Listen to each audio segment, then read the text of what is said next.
मुख्यमंत्रीपदावरून महाराष्ट्राच्या राजकारणात आणखीन ट्विस्ट आलाय.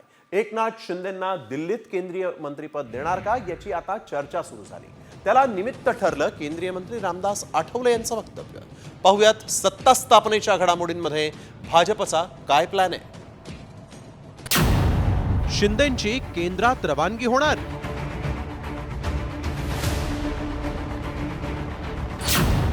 शिंदेंसाठी भाजपचा प्लॅन बी.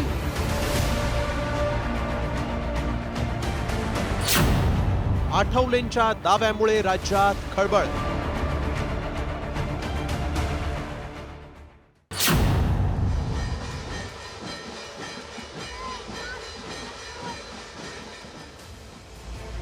विधानसभेला महायुतीचा दणदणीत विजय झाला.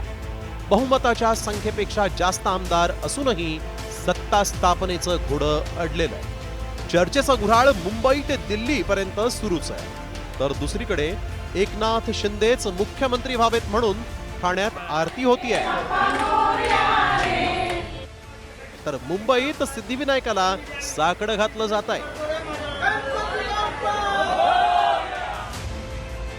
शिंदेंच्या चेहऱ्यावर निवडणूक लढवल्यामुळे शिंदेंनाच पुन्हा मुख्यमंत्री करावं अशी भूमिका शिंदे गटानं घेतली.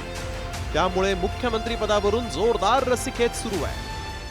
विधानसभेची निवडणूक ही एकनाथ शिंदे साहेबांच्या नेतृत्वात लढवायची हे सर्वांना माहिती आहे आणि त्याच पद्धतीने ही निवडणूक लढवली गेली होती.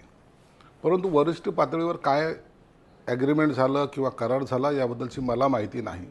सर्वसाधारण माणसांचं असं, नागरिकांचं असेल, कार्यकर्त्यांचं असं मत होतं की जेव्हा एकनाथ शिंदे साहेबांच्या नेतृत्वात लढवतात याचा अर्थ पुढील मुख्यमंत्री हे एकनाथ शिंदे साहेब असतील असं सर्वसामान्याचं मत होतं आणि आमचंही तेच मत होतं.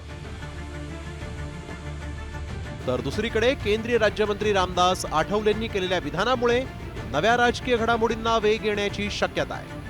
शिंदेंना उपमुख्यमंत्री पद नको असेल तर त्यांनी केंद्रात मंत्री व्हावं असा प्रस्तावच आठवलेंनी शिंदेंसमोर ठेवला. मात्र याला शिंदे गटानं आक्षेप घेत आठवलेंचा प्रस्ताव धुडकावून लावलाय. एक तो एकनाथ शिंदे साहब ने एक तो डिप्टी सीएम बनना चाहिए या फिर अगर डिप्टी सीएम बनना उनके लिए ठीक नहीं है लेकिन केंद्र में मतलब उन्होंने मंत्री बनने के लिए आना चाहिए, ऐसा मेरा सुझाव है. और उसके लिए जरूर माननीय नरेंद्र मोदी जी, अमित शाह साहब विचार करेंगे. आठवले साहेब आता का बोलायला लागले त्याचे कारण मला काही सांगता येणार नाहीत. परंतु माहिती आहे आठवले साहेबाचा या सर्व प्रोसेसमध्ये कोणताही रोल नाही आहे. म्हणून ज्यांचा रोल आहे त्यांनी जर काही बोललं, त्यांनी जर काही वक्तव्य केलं तर त्याला एक आगळं वेगळं महत्त्व प्राप्त होतं. एवढंच नव्हे तर आठवलेंनी एका मुलाखतीत थेट शिंदेंशी जुळत नसेल तर भाजपनं अजित पवारांसोबत सरकार स्थापन करावं असं विधान केल्यामुळे महायुतीत मुख्यमंत्री पदावरूनही सारं काही आलबेल नसल्याचंच दिसतंय. त्यामुळे शिंदेंना केंद्रात पाठवण्याचा आणि समीकरण जुळलं नाही तर अजित पवारांसोबत सत्ता स्थापनेचा भाजपचा प्लॅन आहे की काय अशी चर्चा आठवलेंच्या विधानामुळे जोरदार रंगली आहे. ब्युरो रिपोर्ट, साम टीव्ही न्यूज.